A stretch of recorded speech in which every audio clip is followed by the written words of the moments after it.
Okay, hi everyone. It's great to see you this afternoon. I guess it's afternoon in New York. It's evening in Israel. We have friends here from Arizona. For them, it's kind of still. It's just about to be afternoon, but it's still morning.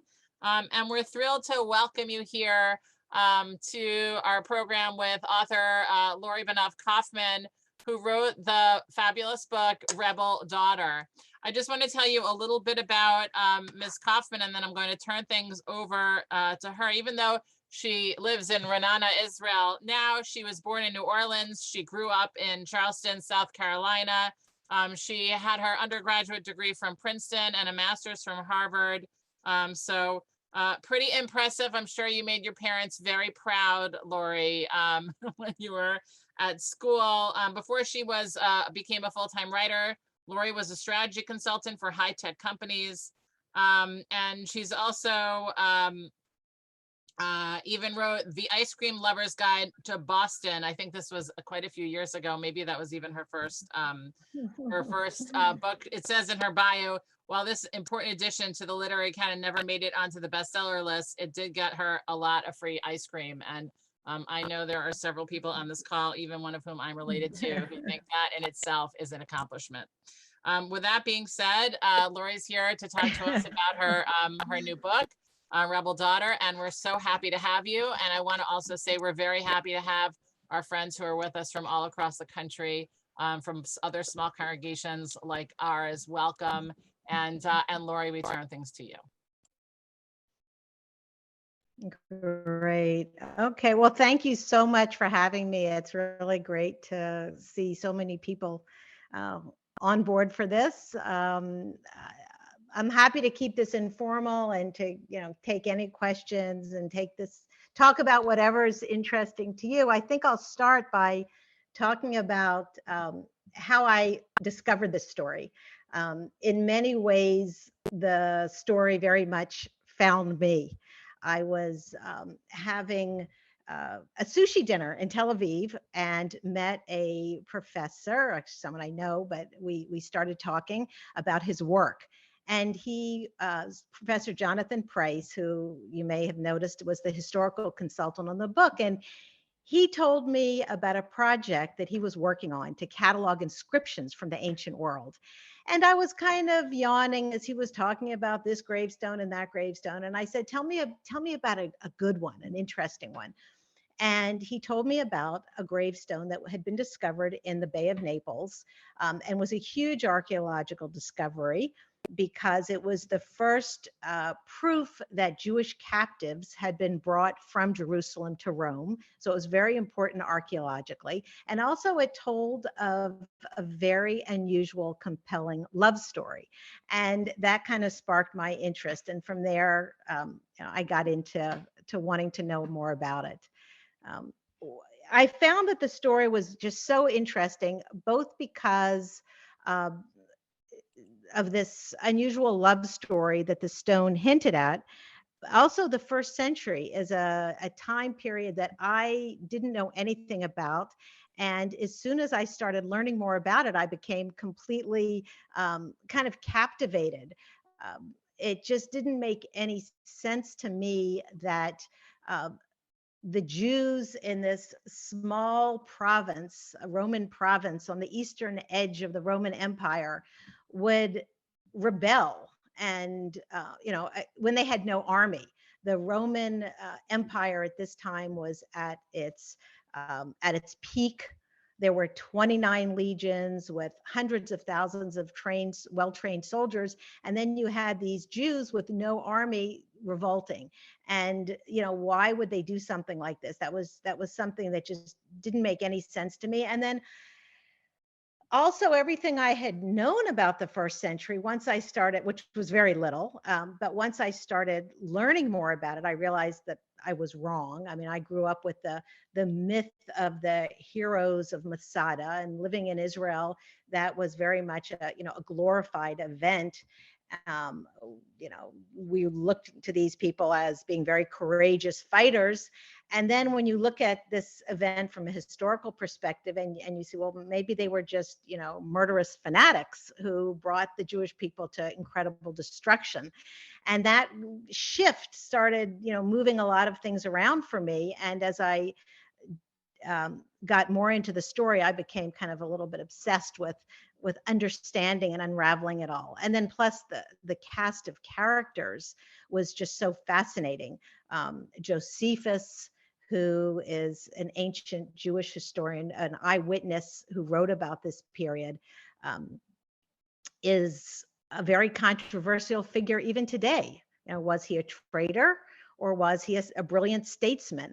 And these kinds of questions made this period come alive for me, and I got more and more into it. And the result is Rebel Daughter, which took more than 10 years to write, and another 2 in the publishing pipeline. So I didn't think I would be a debut author at the age of 62, but that's what happened. And I'm happy to talk about whatever's most interesting for the audience, for you.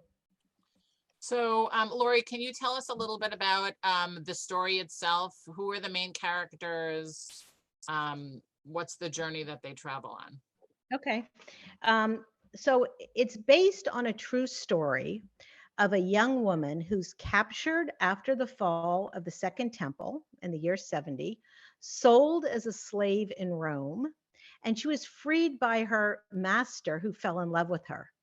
And we know about these characters because of the gravestone that was erected by this Roman, Tiberius Claudius. And we know a lot from the few Latin words that are chiseled into this stone. We know that she was his former slave because of the names, Roman names. The freed slaves take the names of their owners. So we know that she was a slave, his slave, and that he freed her. And how do we know that he freed her? Because Roman owners don't put up gravestones for their slaves. And he could have had any kind of relationship with her that he wanted, including having children, without marrying her. But he must have loved her to put up the gravestone. And we know that he freed her. And the only reason that you could free a slave who was under the age of 30 in those times, according to Augustine law, was if you wanted to marry the slave. And so he clearly had to have married her to free her. And again, he wouldn't have had to marry her unless he loved her. And we know that she died when she was 25 because it says that on the gravestone as well. And the question for me is, how did these two people, a Jewish woman and a Roman who himself was a freed slave, we know that from his name, how did they fall in love? I mean, what brought these two people together? I mean, they were fierce enemies, their nations, and that was just a story that really kind of captured me, and I wanted to flesh that out. But I felt an obligation to these characters to get their story right and to tell it as accurately as possible. I also felt an obligation to my readers to tell the story as accurately as possible. I mean, I love historical fiction, and the first thing I want to know when I finish a book is how much of this is true. And I very much wanted to get it right, knowing that people don't really know a lot about this time period the way they know about other, time periods that we write more about. So that's what the story is about, and about the events leading up to the destruction of the temple. We talked before the Zoom started about a concept called sinat chinam, which in Hebrew means like brotherly hatred, and many of the rabbis claim that that was the reason that Jerusalem was destroyed. And there definitely was a lot of fighting, civil war, civil discord, religious fanaticism, and aggressive nationalism, an emphasis on ritual purity, all these I'd say, I don't want to say themes of the book, but the things that these people were dealing with resonated with me because I could, unfortunately, could find many parallels in our political climate as well. So um, I wouldn't say the book is about that, but I think that there are hints of maybe history repeating itself in the story as well. It's also a story of, I think, resilience and fighting for what you believe in. I mean, the people did have to fight for justice and equality and freedom, but it's also very much a story of hope. I mean, not just my story, but the whole historical period is a story of hope, I think, because we know that what's completely destroyed can be rebuilt, and what's lost can be regained. And we see that Judaism being almost destroyed then, and there were just remnants of what it meant to be Jewish at that time period, were recreated. I mean, I have a marketing background, and I always think this is like the greatest rebranding effort of history, and that Judaism kind of came back to life when the temple was destroyed. That was Judaism for these people, and to turn Judaism from a temple-based religion into a community-based study, ritual, prayer around the synagogue was quite something. So that to me is a story of hope, and I feel like the Jews kept the hope of coming back to Jerusalem alive. And in many ways, the hope kept the Jewish people alive. Said by somebody who moved to Israel and and created a family of four in Israel. But before we go into that part of your story, I was hoping you could just tell us a little bit more about the character of Esther, or Astar, and how that's couldn't be the name that was on the tombstone, was it?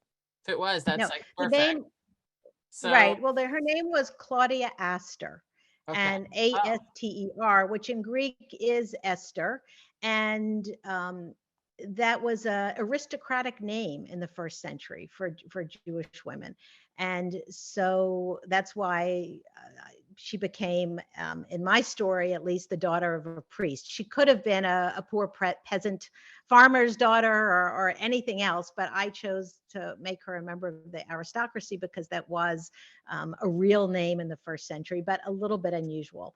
Um, she is a young woman, and I think part of what drew me to this story is so much of the history that we read about is a macro view, and we don't get to see these events through the eyes of the participants of history, and certainly not through, I call them the forgotten voices of history, women, children, slaves. Those are voices we don't usually hear. So I wanted to know what it would be like to have lived through these events from a young woman's perspective.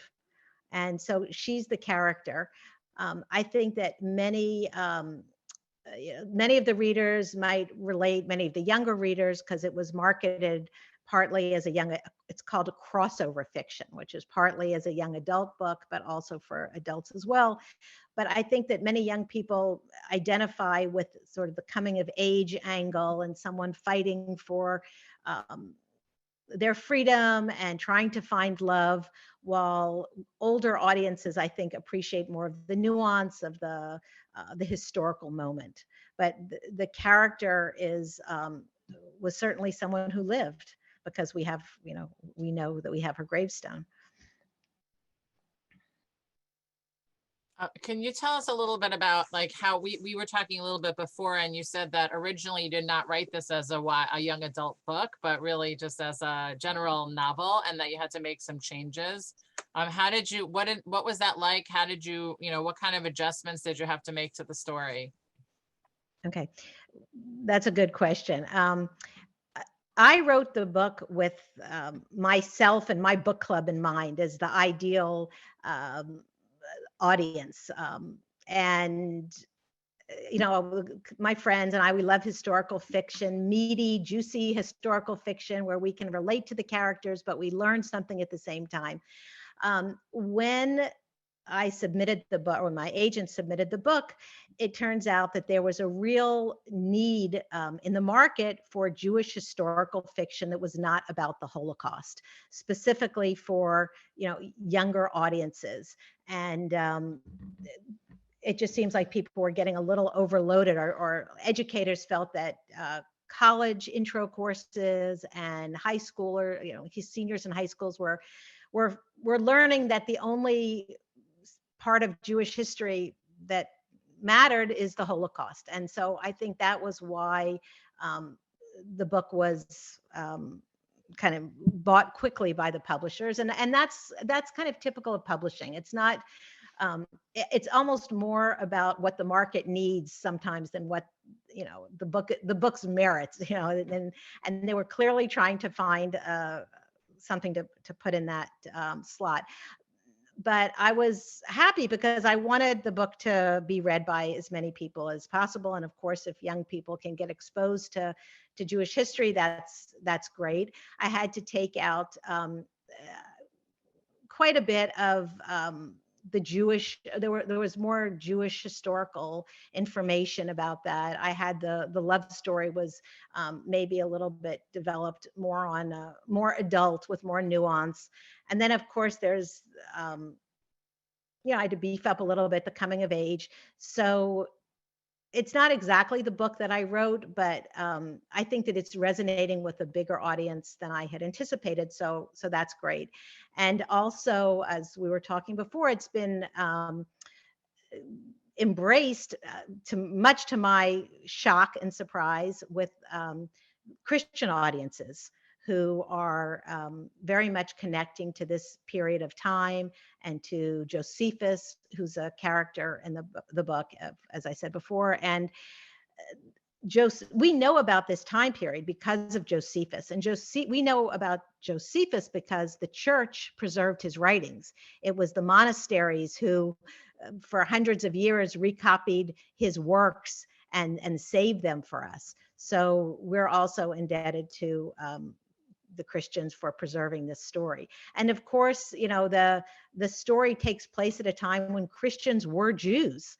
They were a Jewish sect along with the other Jewish sects that I talk about in the book, the Pharisees, Sadducees, Zealots, Sicarii, these were all Jewish sects. And the only two that survived are the Christians, who then of course went on to form their own religion, and the Pharisees, who developed rabbinic Judaism as we know it today. So there is a shared history there as well. So I'm actually pretty pleased. Also, young adult books have a longer shelf life, and so commercially it's been nice too from that point of view.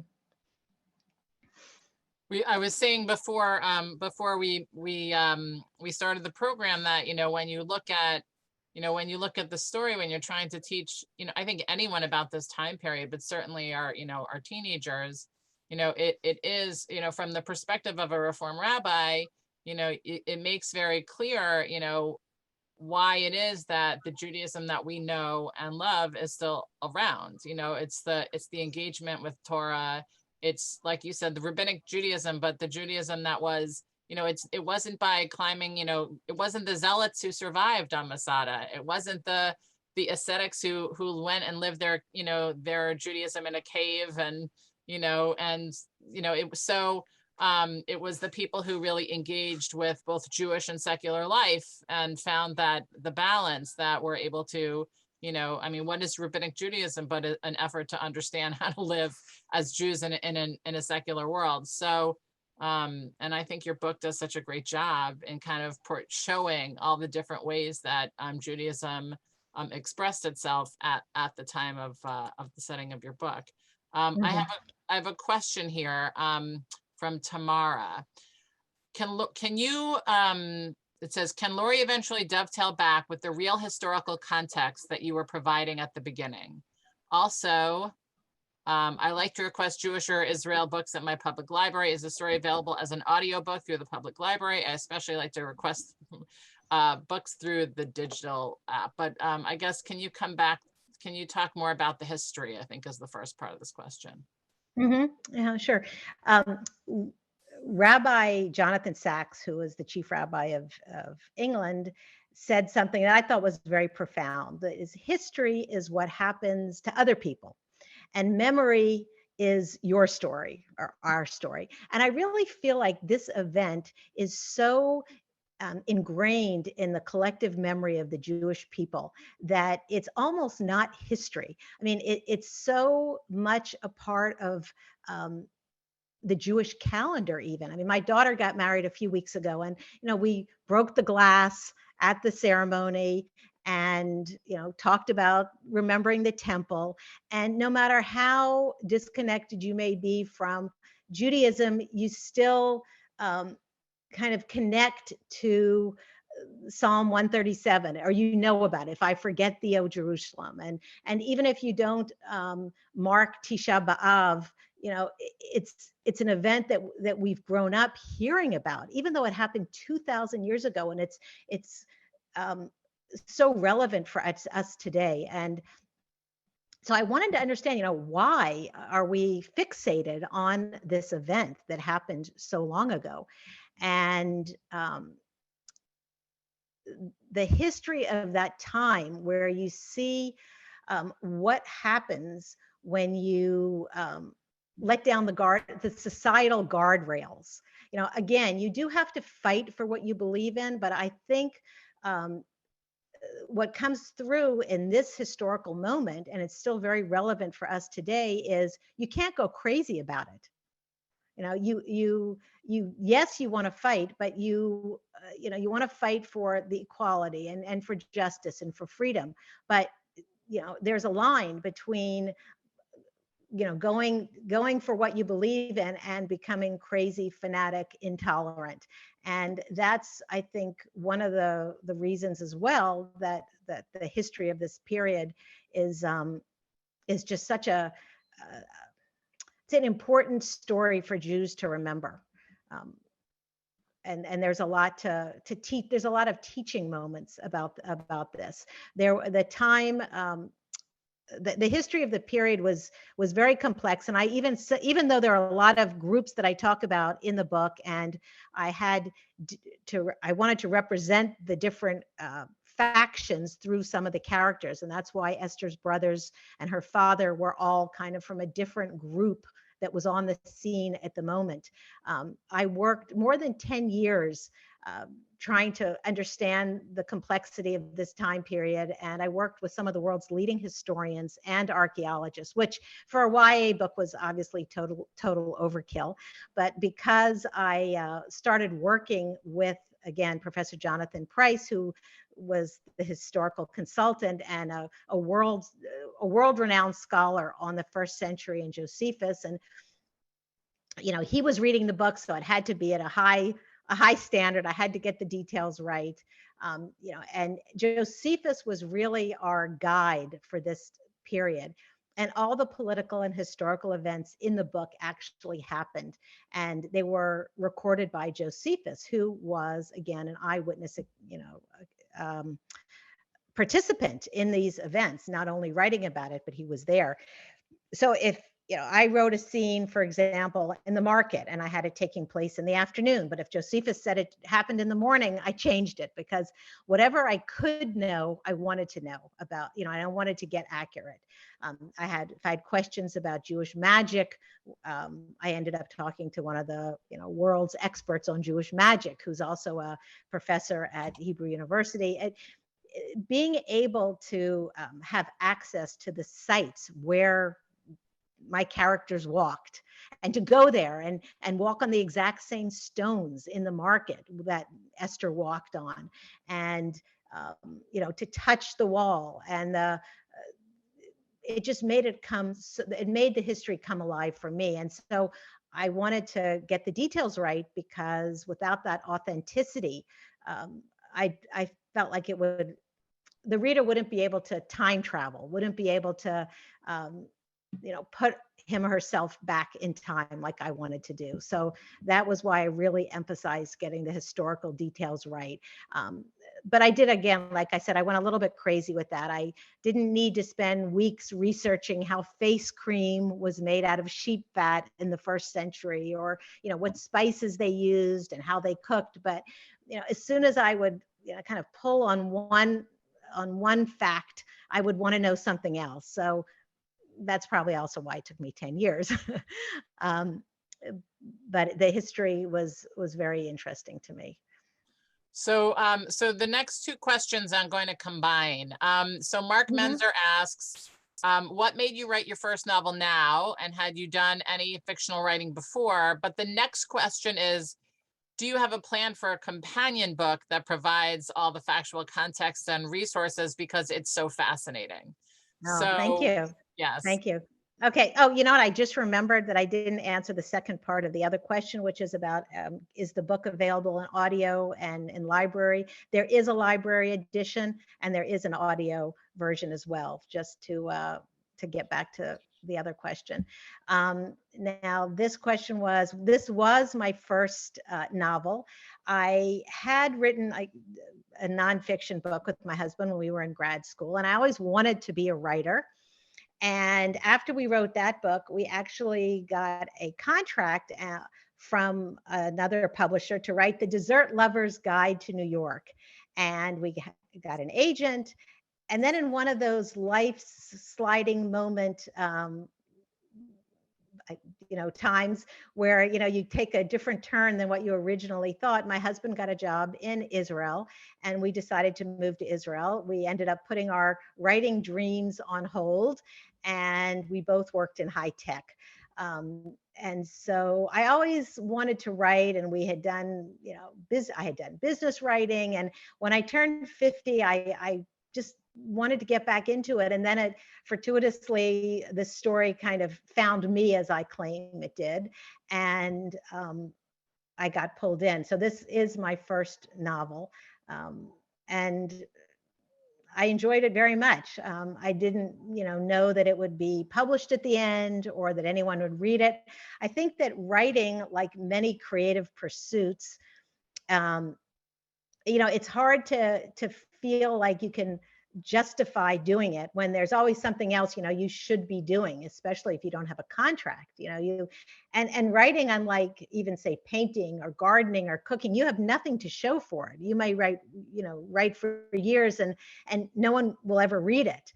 And so again, as a working mother, I always felt like, I should be doing laundry or cleaning the refrigerator, or one of the other millions of things that working mothers should be doing, as opposed to saying, now I'm going to write. And so it was kind of difficult to carve out the time.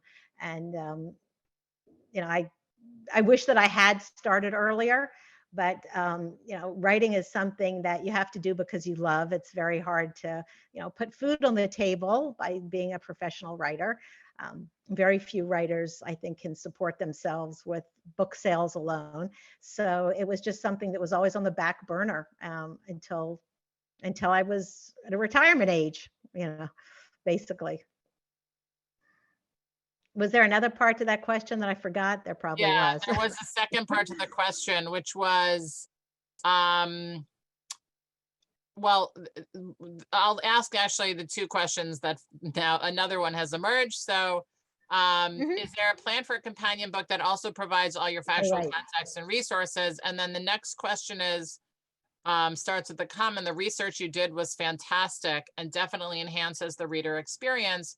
Was there Oh, anything good. you learned that was a complete surprise to you while researching the period? Mhm. Okay, so I don't have plans to write a companion, historical companion thing. I mean, I do. There is a very extensive historical note in the back of the book that Professor Price wrote, and he also has written extensively about this time period. And Martin Goodman has written about the time period, a wonderful book called Rome and Jerusalem, or From Rome to Jerusalem. So there are very good historical or history books, more on a scholarly they give a scholarly take on it. So I would leave that to the scholars. And so, no, I don't have any, more plans for that. And what was the next question again? I'm sorry. The next question was, am I muted? No. The next question was there anything you learned that was a complete the surprise? Yes. Sorry. Okay. I'm sorry. I'm a little jet lagged. I just got back from 3 weeks in the States yesterday. And so I'm still kind of I'm not quite as sharp as I usually am. There was a lot that surprised me. I mean, I'd say first, on a more general level, I was just surprised that I was interested in this at all. I mean, I've never, ancient history was just not something that spoke to me.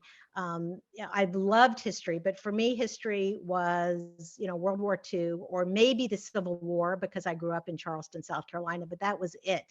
And when I started learning about this period, I was just totally blown away by how relevant events that had happened so long ago were in our life, and how momentous this 100-year period was for all of humanity, not just for Jews. The birth of Christianity, and what happened so long ago that shaped the world as we know it today. So I just found that fascinating. And then there was the customs and the burial customs of the time period, where, if you've read the book, then you know about the bone boxes that people buried their loved ones in.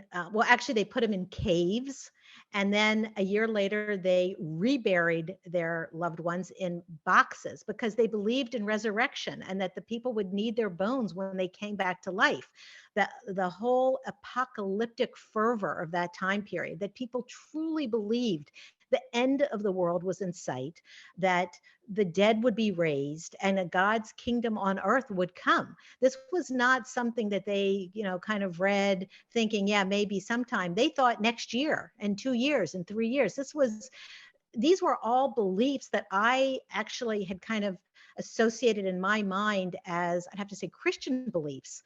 And it was very interesting to me to find out that this messianic fervor, this search for the Messiah, this belief in the apocalypse, the belief in resurrection, that these were all Jewish beliefs. And that was very surprising to me. The other thing that was surprising to me, and I guess it shouldn't have been, was the whole concept of slavery in the ancient world, how ubiquitous it was. Jews also owned slaves. That was a part of the book that I had to take out, because I think it would have been more, a lot of the, I'd say, morally nuanced events or things that I put in the book had to come out for younger audiences, because the good guys should be the good guys and the bad guys the bad guys. But Jews were slave owners as well as became slaves, and that was something that I thought was very interesting to explore. And the slavery in Rome, that people would move in and out of slavery much easier than when I think of, American slavery, African American slavery, where you were a slave and very unusual to be freed. And it was not like that in Rome. There were, all kinds of slaves, and most of the slaves were captured from territory. They were captured peoples when Rome invaded the territories, and those people frequently became free. And that social mobility, I thought, was very interesting. And then, of course, all the different customs, the cooking customs, and the how people live, that was really interesting as well.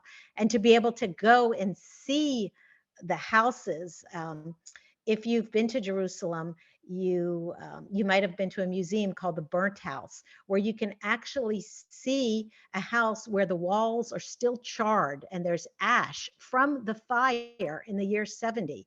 And there's a skeleton of a young woman on the ground, holding a sword.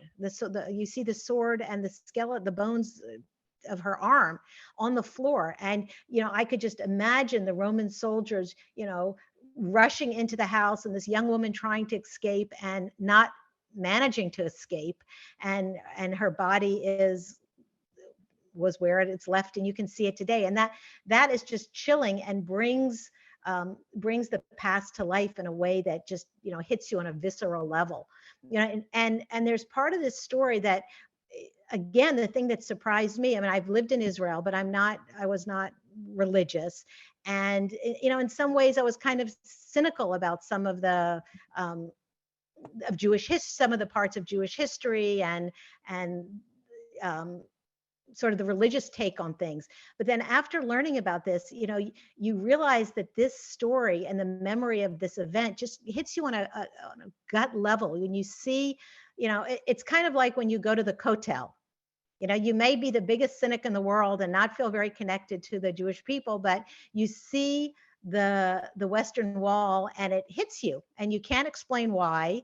And where did this feeling come from? And I think that was the surprise for me, was how emotional I felt, researching this at times.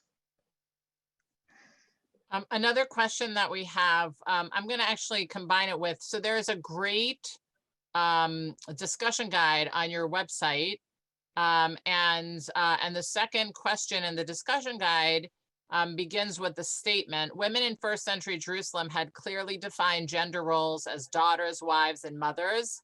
They were expected to be modest, pious, and diligent in the domestic sphere. And so, but when we, one of the questions that people have is, so if that's the case, would Esther have really been able to walk so freely around Jerusalem the way that she seemed to walk around Jerusalem, Mm-hmm. and if you could address that. Mm-hmm. That's an interesting question, and I'm not sure. There were clearly defined gender roles, not only for women, but for men too.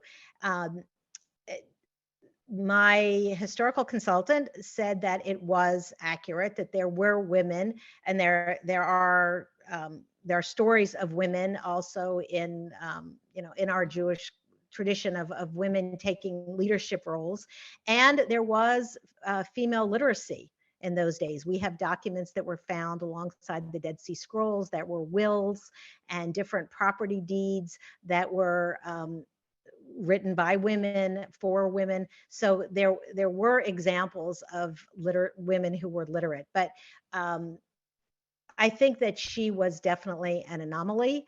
And while it's all historically plausible, there could have been someone, I don't think that she was the norm. I did not pick the title, interestingly enough, Rebel Daughter. That was the publishers chose it.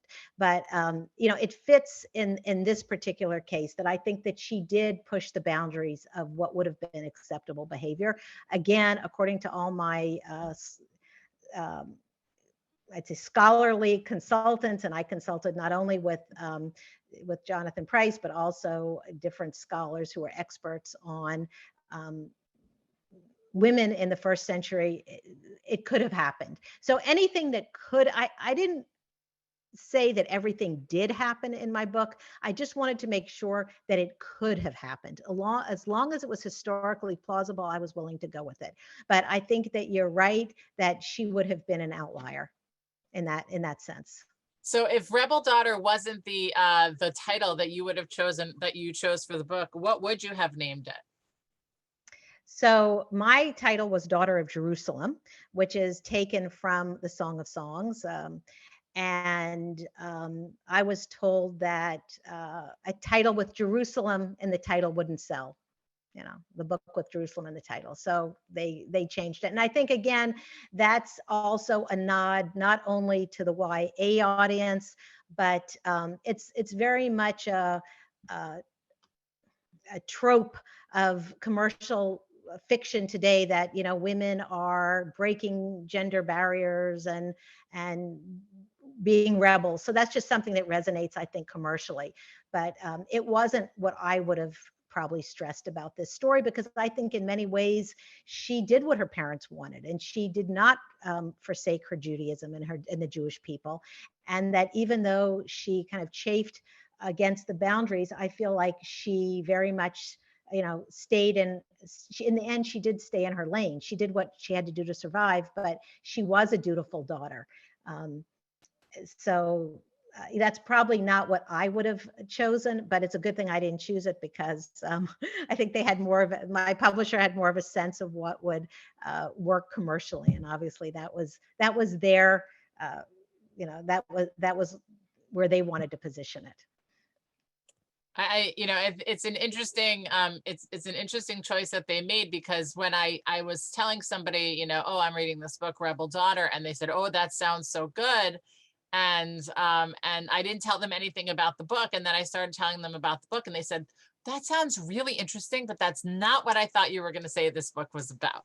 So, I think, I guess, it's a good way of drawing people to the book. I've been asking questions on behalf of people who are here, but I just want, if there's anyone who'd like to ask their own question, you can feel free to let me know, or by raising your hand. Gail Miller.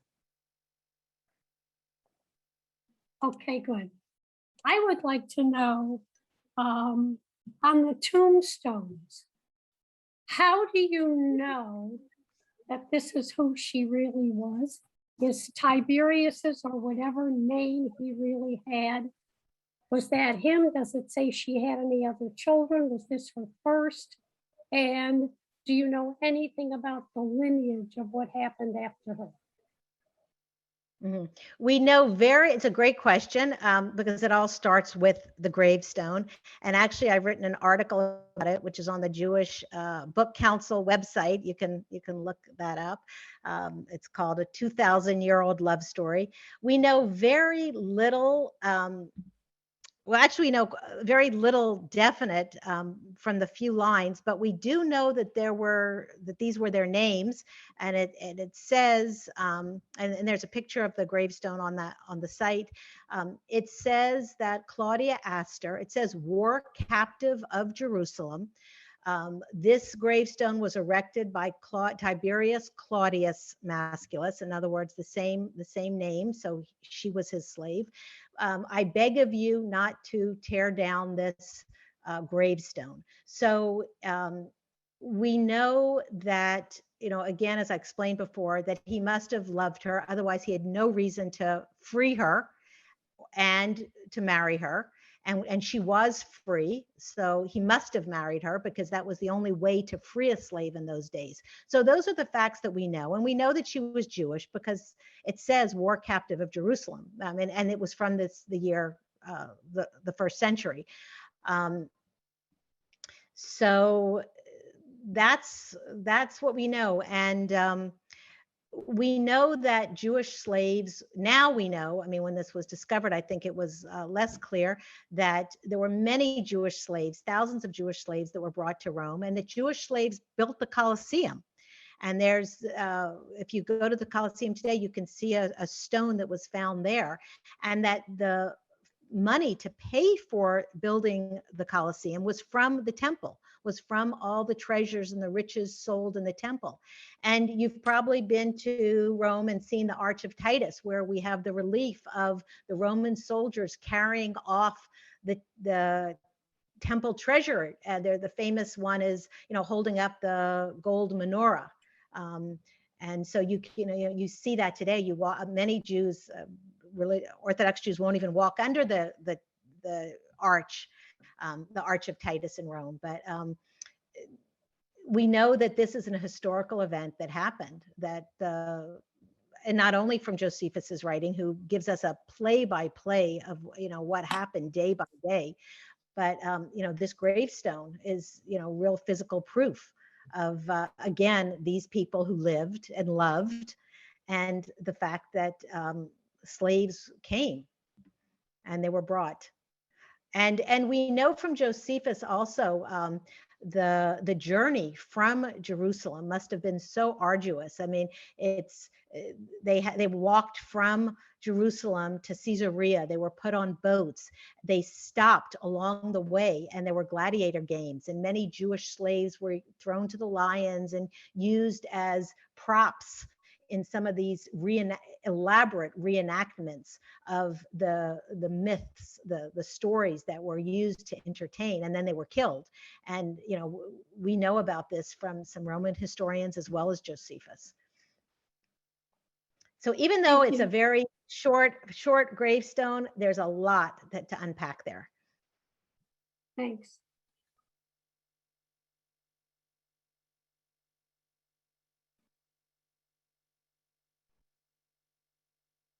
You're muted, Rabbi. Sorry, Jerry Federline.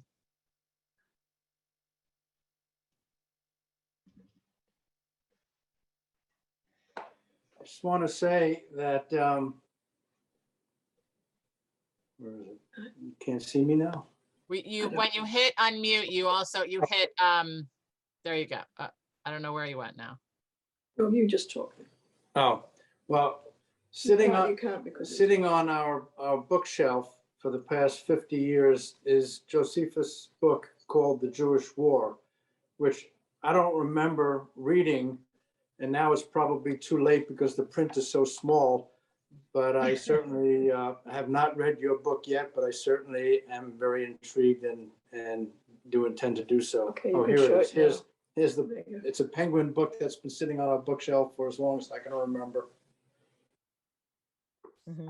Well, what's interesting about Josephus and shocked me when I picked it up, and it reads like, a modern day thriller. It's just, well, there's some newer translations that you can get from probably the one that you have, which was the Whiston, if it's 50 years old, but there are some newer ones and written in more modern language. And you really would be shocked to realize that this is an account from 2000 years ago, because he fleshes out the characters and the political infighting and the murderers, and the Jews at that time were really going after each other in a way that, even though in Israel, we talk about, okay, we don't want to get to how it used to be. And it's still what happened and what Josephus wrote about in terms of the brotherly hatred.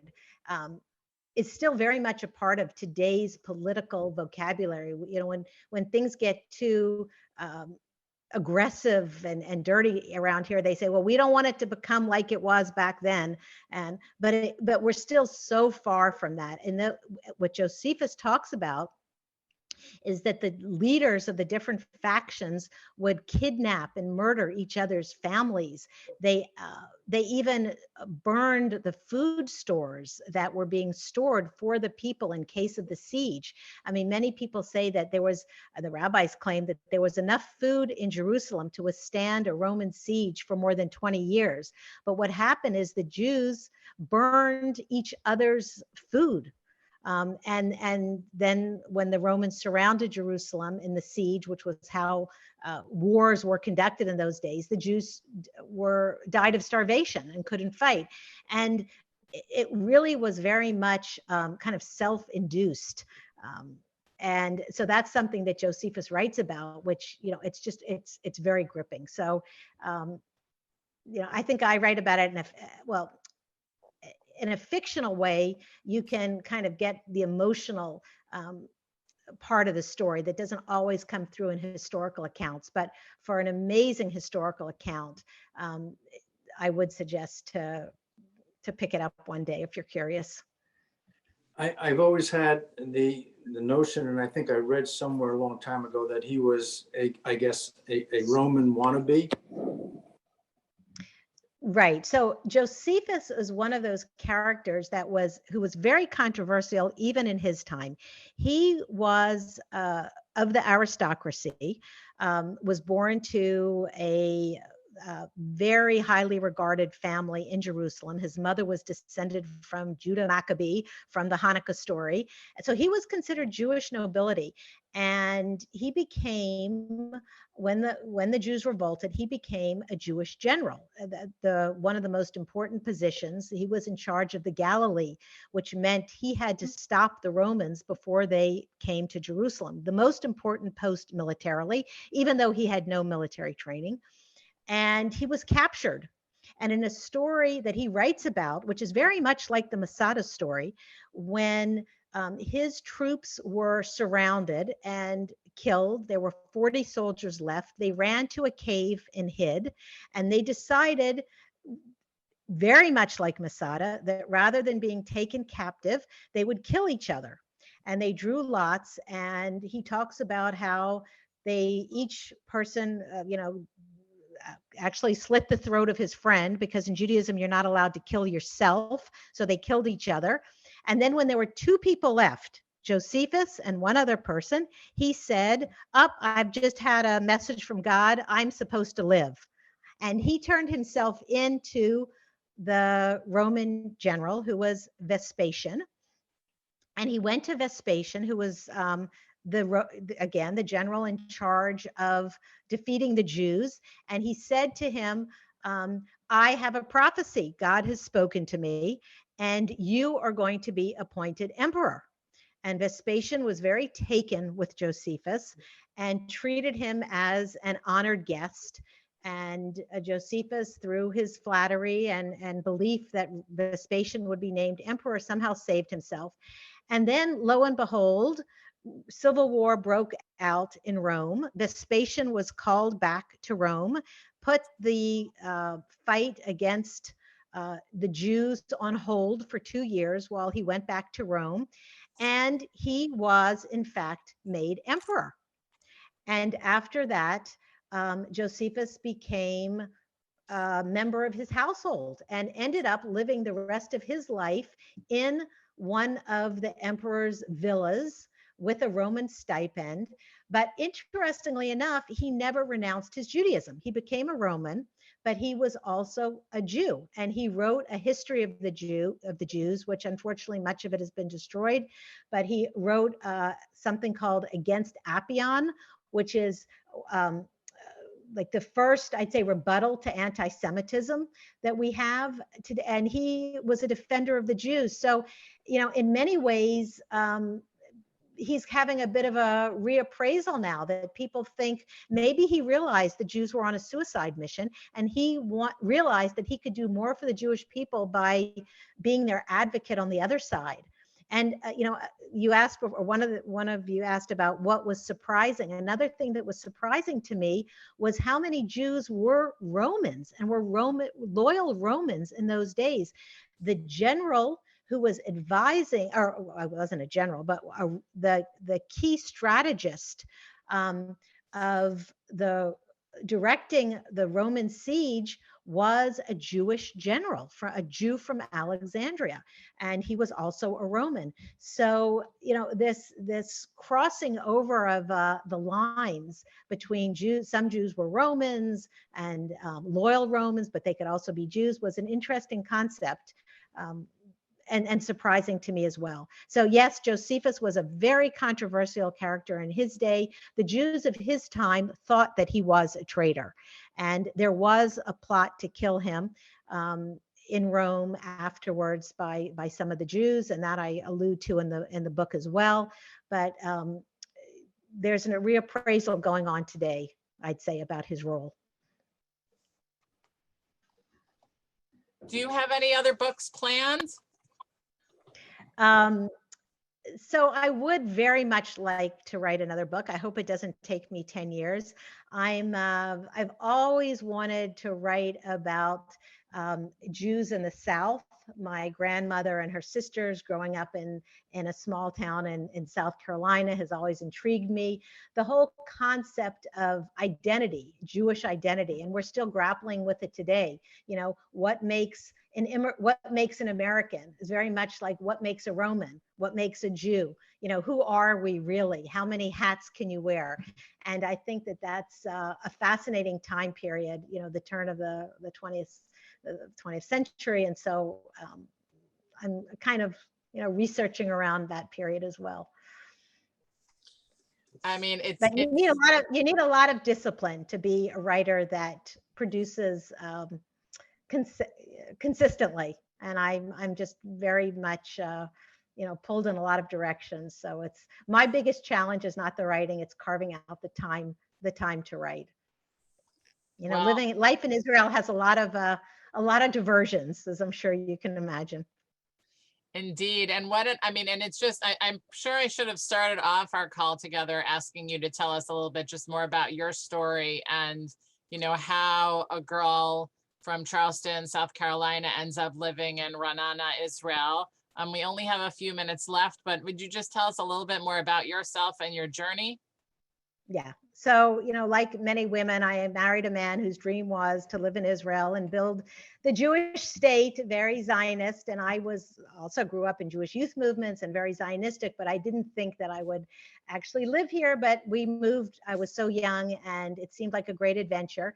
But again, like many of you who end up living in places you never dreamed you'd live, you move to a place, you have kids, you make friends, life is good, and there's no reason to leave. And we both got involved in high tech. I have a business background, and I had a consulting firm working with military companies who were trying to commercialize their military technology for civilian applications. And that's what I did for most of my career. But then again, like many women, I had a lot of detours. I had a brief stint as director of Sesame Street in Israel.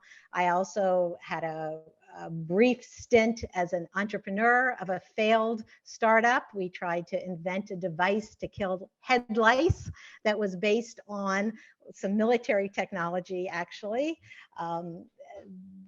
Of using light to find defects in bullets, and I wanted to use that to find little things like head lice. So I've had a very, I'd say, varied career path, and I have 4 kids from 36 to 21. They've all been in the Army, and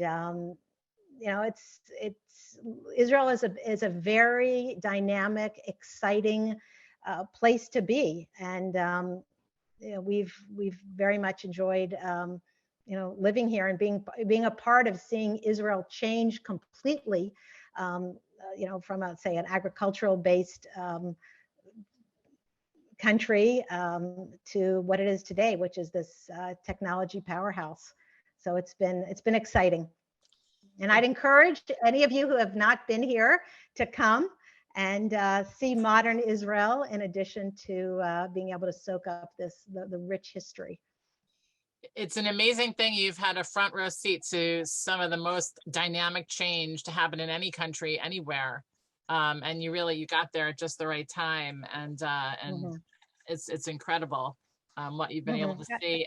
And we're so appreciative for this book. I think for those of us who've already read it, we've really enjoyed it. For those of us who haven't, we're looking forward to reading it. I will be sending a link with the recording to this talk to everyone who's here, everyone who registered. And if there's someone who you think might be interested, I hope that you'll forward the link. It will also have, I'll also be sending you all a link to buy Lori's book, Rebel Daughter, on Amazon. Of course, if you have a local independent bookstore, that we would love for you to shop there first. Here in Port Washington, it's the Dolphin.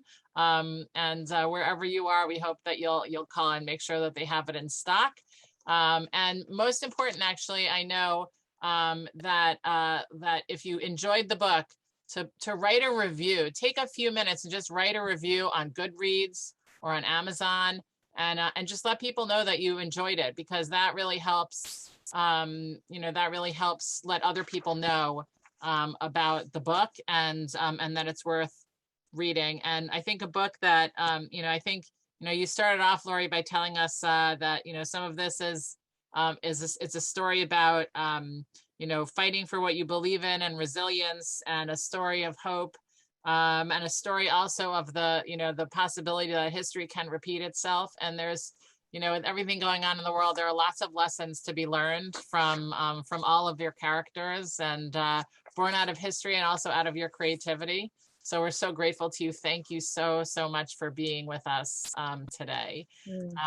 And thank you so much for having me. I enjoyed it, and I really would appreciate those reviews, even if it's just a rating and two words. The algorithm works more on quantity than quality, but each review boosts the book hundreds of places in the search algorithm, so it really does make a big difference for me, and I'd really appreciate that. And thank you so much for joining in today. It's just so rewarding to see the interest in this, and I really appreciate it. Enjoyed it very much. So thank you.